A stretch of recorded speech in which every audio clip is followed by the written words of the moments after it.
1장 39절에서 45절까지의 말씀입니다.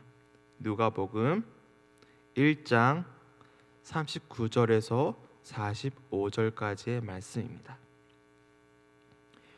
누가복음 1장 39절에서 45절까지의 말씀 한 절씩 교독하고 마지막 절을 합독하도록 하겠습니다.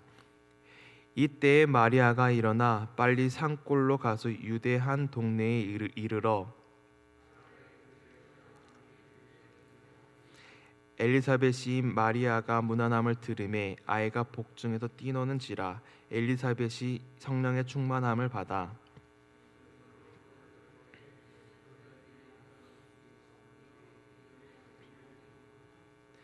내 주의 어머니가 내게 나아오니 이 어찌 된 일인가.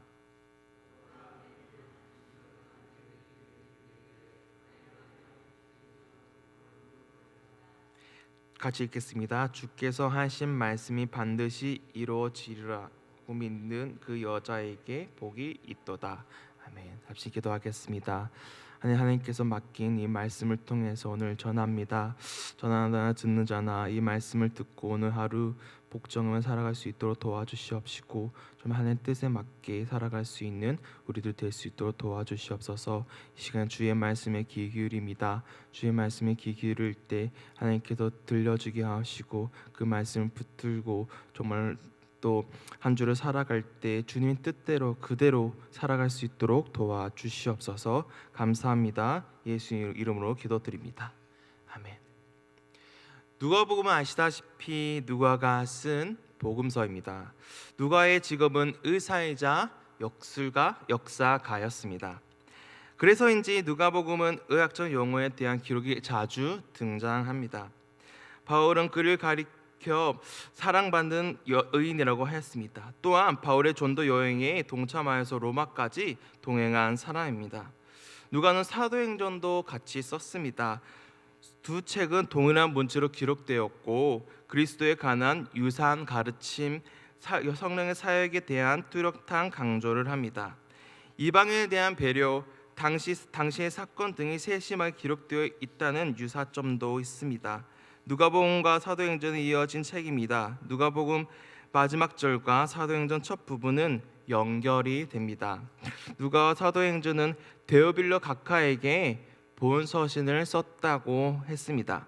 데오빌로라는 이름은 하나님을 사랑하는 자 혹은 하나님의 사랑을 받은 자라는 의미를 지니고 있습니다. 데오빌로라는 데오빌로라는 말이 상징적 명칭이라고 주장하기도 하지만 데오빌로라는 이 각하라는 표현을 쓰는 것을 보아 높은 지위에 있었던 실제 인물로 보는 것이 좋습니다. 그래서 데오빌로가 관직에 있는 로마 갈리라는 견해가 많습니다. 그리고 1장 4절을 보면 믿음의 교훈을 전에 받았던 것이 확실합니다. 누가복음 1장 4절 제가 읽겠습니다. 이는 각하가 알고 있는 바를 더 확실하게 하려 함이로라. 아멘. 누가복음은 데오빌로 개인에게만 국한되는 것이 아니라 헬라 문화 지배한 당시에 세계에 보내진 것이고 그들을 통해 모든 믿는 자들에게 보내진 것이라고 할 수 있습니다. 특히 누가복음은 개종한 지 얼마 되지 않아서 믿음이 연약했던 로마의 고위 관리 데오빌로에게 예수에 관해서보다 상세히 정보를 제공해 줌으로 그로 하여금 견고한 신앙을 소유하게 하고자 하였을 것입니다. 이방인들을 위한 복음을 강조하였고 이방인 선교는 사도행전에서 열매를 맺었습니다. 누가복음은 하나님의 목적과 계획을 중심 주제로 삼습니다. 하나님 중심 사상입니다. 그리고 하나님의 계획을 위한 성령의 역사를 강조하며 성령을 따라 행하는 예수 그리스도, 모든 사건들 속에서 성령의 모든 것을 이끌어 가고 있음을 보여줍니다. 오늘 본문도 1장에서 성령이 등장합니다. 성령이 무엇을 조명하고 있는지 오늘 말씀을 통해서 보기를 소망합니다. 오늘 본문은 예수 그리스도가 마리아에게 잉태되어진 본문입니다. 1장 26절에서 29절 말씀, 1장 26절에서 29절 말씀 저희 한 절씩 교독하겠습니다. 여섯째 달에 천사 가브리엘이 하나님의 보내심을 받아 갈릴리 나사렛이란 동네에 가서 다윗의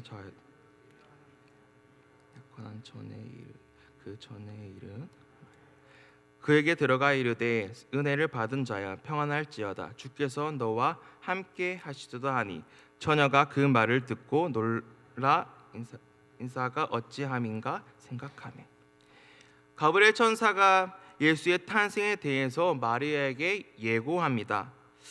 하늘에서 온 사자는 이 아이가 이적적인 방법으로 태어난다는 약속의 말을 전해주고 있습니다. 예수의 탄생은 왕이며 메시아며 다윗의 왕비이며 하나님의 구원 역사의 주인공이 되는 듯이 본문이 표현하고 있습니다. 우리 30절에서 33절 이어서 30절에서 33절 우리 한 절씩 또 교독하겠습니다. 천사가 이르되 마리아여 무서워하지 말라 내가 하나님께 은혜를 입었느니라 보라 내가 잉태하여 아들은 낳으리니 그 이름을 예수 그가 큰 자가 되고 지극히 높으신 이의 아들이라 일컬어질 것이요 주 하나님께서 그 조상 다윗의 왕위를 그에게 주시리니 영원히 다스릴 것이며 그 나라가 무궁하리라. 아멘. 예수 그리스도를 통해 이스라엘이 통치될 것이라고 합니다. 예수의 탄생과 또 핵심인 인물인 마리아가 있습니다. 마리아는 하나님의 말씀에 귀를 기울입니다. 또한 마리아는 하나님의 뜻과 계획에 기꺼이 순종하며 겸손히 받아들입니다. 그런데 예수가 잉태되기 전에 이스라엘 또 하나의 이적을 보여준 사건이 있었습니다. 오늘 본문의 또 하나의 핵심 인물인 바로 세례 요한입니다. 엘리사벳은 늙어서 잉태하지 못하는 상태였습니다. 그러나 하나님께서 그들에게 아들을 주셨습니다. 주의 사자가 등장하여 세례 요한을 잉태하게 하였습니다. 세례 요한은 엘리야의 심령과 능력으로 주 앞에서 먼저 와서 아버지의 마음을 자식에게 거스르는 자를 의인의 슬기에 돌아오게 하고 주를 위하여 새로운 백성이라고 성경은 말하고 있습니다.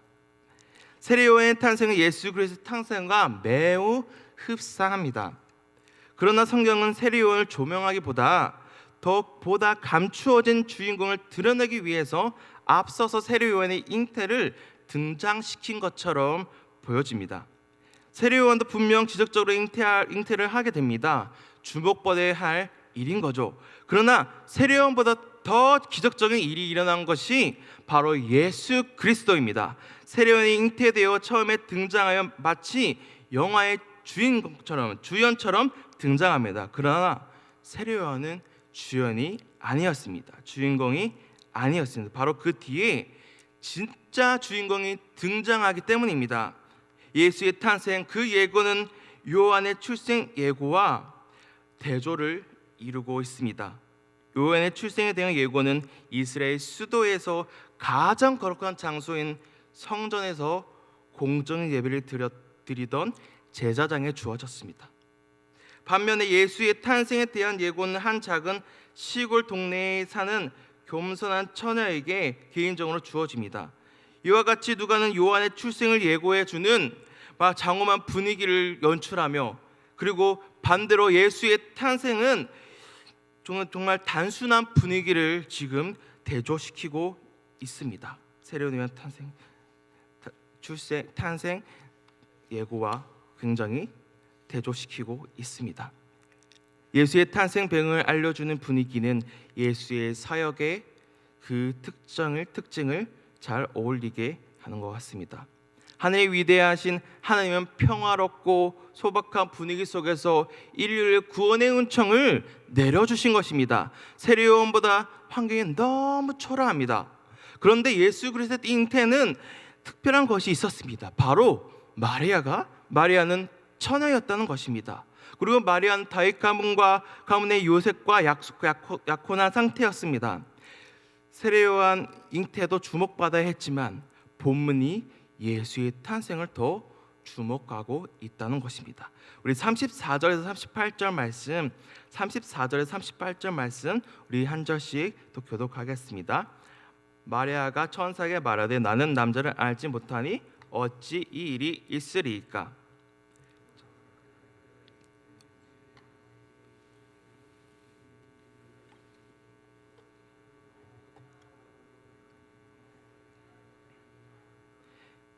보라, 내 친족 엘리사벳도 늙어서 아들을 배었느니라. 본래 임신하지 못한다고 알려진 이가 이미 6달이 되었나니.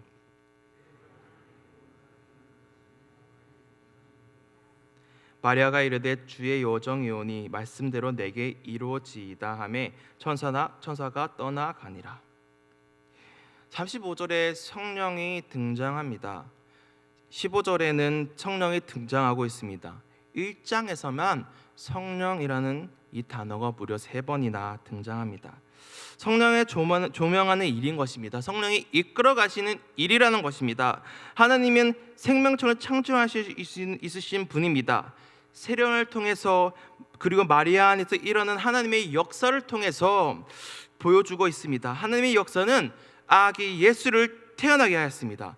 하나님의 전적인 창조적인 능력으로 정말 예수는 탄생했습니다. 하나님은 아무것도 아닌 흙으로 태초에 사람을 창조하지 않았습니까? 그러니 마리아의 뱃속에서 인간의 생명체를 창조하시 있으시는 분이란 말입니다. 하나님의 영에 의해서 잉태되고 태어날 아이는 거룩하고 하나님의 아들이라 일컬어질 것입니다. 진짜 주인공 예수 그리스도입니다. 세례 요한은 하나님께서 생명을 허락하였지만 이것은 예수의 탄생과는 완전히 다른 것이죠. 엘리사벳의 뱃속에 있는 아이 곧 세례 요한도 잉태되어 있는 예수를 만나자 뛰어놀기 시작합니다. 기적적으로 잉태된 세례 요한 또한 축복받아야 마땅하지만 성령은 진짜 주인공을 주목하고 있다는 것입니다. 성령의 역사로 말미암아 태어나게 될 예수를 세례 요한은 만나자마자 태중에서 뛰어놉니다. 기쁨으로 뛰놀고 있습니다. 예수의 어머니 마리아의 어머니 마리아와 요한의 어머니 엘리사벳의 만남을 통해서 뱃속에 있던 요한과 예수도 서로 마주하게 됩니다. 예수 그리스도보다 몇 개월 빠른 요한의 어머니가 예수의 어머니를 축복합니다. 엘리사벳 뱃속에 있던 요한 또한 뛰어노는 것을 통해 예수의 존재가 어떤 존재인지 증명해 주고 있습니다. 아이가 복중에서 예수 그리스도를 만나니 기쁨으로 뛰놀았다는 것입니다. 엘리사벳이 성령의 충만을 받아 마리아에게 복이 있다고 합니다. 마리아는 이스라엘을 위한 구원자를 잉태하게 됩니다. 엘리사벳이 관심을 기울인 대상은 마리아가 아니라 바로 태중에 있는 그 아이입니다. 엘리사벳은 메시아가 자신을 방문한 사실에 너무 놀라움을 금치 못하고 있습니다. 자신의 친척인 마리아가 의미심장한 아이를 잉태하고 있다는 사실에 매우 놀라고 있다는 것입니다. 왜냐하면 진짜 주인공이 등장했기 때문입니다. 성경은 이것을 주목하고 있습니다. 이것을 주민해서 들여다보고 있다는 것입니다. 바로 성경 전체의 주인공이 예수 그리스도가 등장하는 순간이기 때문입니다. 기적적으로 잉태된 세례 요한도 엘리사벳도 진짜 주인공이 등장하자 기쁨으로 뛰어놀았습니다. 바로 태중에 있는 예수 그리스도를 찬양하고 있다는 것입니다. 뱃속의 요한은 기쁨으로 반응한 것입니다. 진짜 주인공이 나타나니 주의 모든 것이 주인공 중심적으로 주민하여 드러내고 있어요. 왜냐하면 바로 주께서 계획하신 진짜 예수 그리스도가 이 땅에 오셨으니까요. 예수 그리스도가 요한보다 우월하며 더 중요한 분임을 드러내고 있습니다. 당연한 것이죠. 이 모든 일을 하나님이 계획하시고 말씀하신 것들입니다. 성령이 이끄신 사건입니다. 우리 45절 1장 45절 같이 합독하도록 하겠습니다. 1장 45절 합독하겠습니다. 주께서 하신 말씀이 반드시 이루어지리라고 믿은 그 여자에게 복이 있도다. 아멘.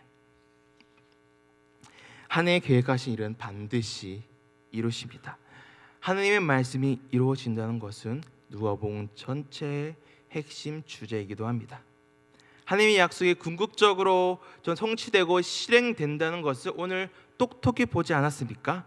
진짜 주인공 하나님의 아들이신 예수 그리스도가 이 땅에 오셨습니다. 약속의 성취입니다. 예수 그리스도를 잉태한 채 엘리사벳을 찾아간 마리아를 뱃속의 요한이 알아보고 뛰놀았습니다. 엘리사벳도 성령에 충만하여 마리아와 태중에 예수를 축복합니다.